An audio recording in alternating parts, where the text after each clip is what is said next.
আপাতত 8 দিন সিবিআই হেফাজতেই থাকবেন আরজিকর হাসপাতাল ও মেডিকেল কলেজের প্রাক্তন অধ্যক্ষ সন্দীপ ঘোষ। মঙ্গলবার এমনটাই জানালো আলিপুরের বিশেষ সিবিআই আদালত। আর্থিক দুর্নীতির অভিযোগে সোমবারই সন্দীপ ঘোষকে গ্রেফতার করে সিবিআই। এরপর মঙ্গলবার আলিপুরের বিশেষ সিবিআই আদালতে তোলা হয় তাকে।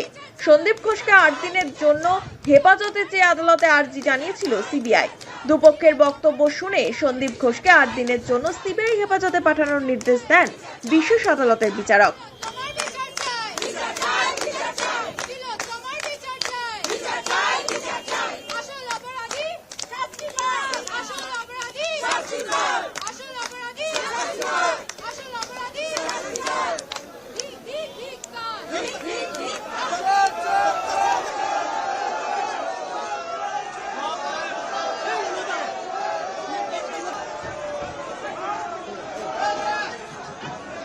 মঙ্গলবার দুপুরে গাড়িতে চাপিয়ে সন্দীপ ঘোষকে নিজাম প্যালেসের সিবিআই দপ্তর থেকে বের করার সময় নাটকীয় পরিস্থিতি তৈরি হয়। সন্দীপ ঘোষের গাড়ি ঘিরে ধরে চোর চোর স্লোগান দিতে থাকেন কয়েকজন।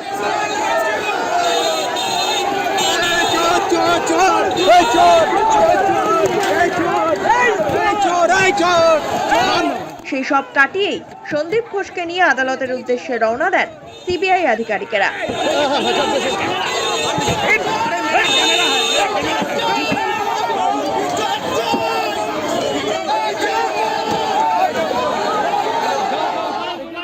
আদালত চত্বরেও সন্দীপ ঘোষের গাড়ি ঘিরে শুরু হয় হইহট্টগোল।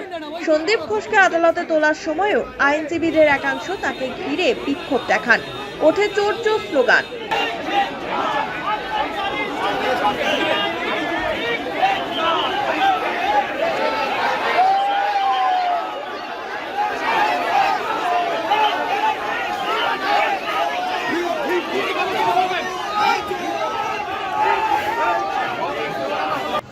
সোমবার সন্দীপ ঘোষের সঙ্গে সিবিআই গ্রেফতার করে চিকিৎসার সরঞ্জাম সরবরাহ ব্যবসার সঙ্গে যুক্ত হাওড়ার সাঁকরাইলের বাসিন্দা বিপ্লব সিংহ এবং একটি ওষুধের দোকানের মালিক সুমন হাজরাকে।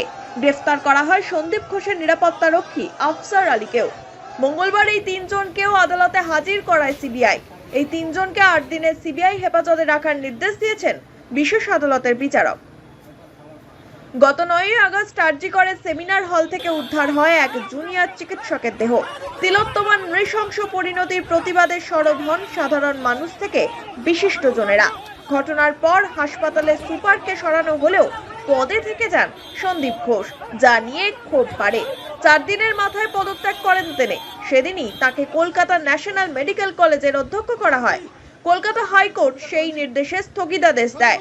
এরই মধ্যে আরজিকরে আর্থিক দুর্নীতি মামলায় সিবিআইকে তদন্তের নির্দেশ দেয় হাইকোর্ট। সেই মামলাতেই সোমবার সন্দীপ ঘোষকে গ্রেফতার করেছে সিবিআই। গ্রেফতার করা হয়েছে আরও 3 জনকে। তাদেরও 8 দিন সিবিআই হেফাজতের নির্দেশ আদালতের। এরপর আরজিকরে আর্থিক দুর্নীতি মামলার তদন্ত কত দূর এগোয় এখন সেটাই দেখার। Bureau report, one India Bangla.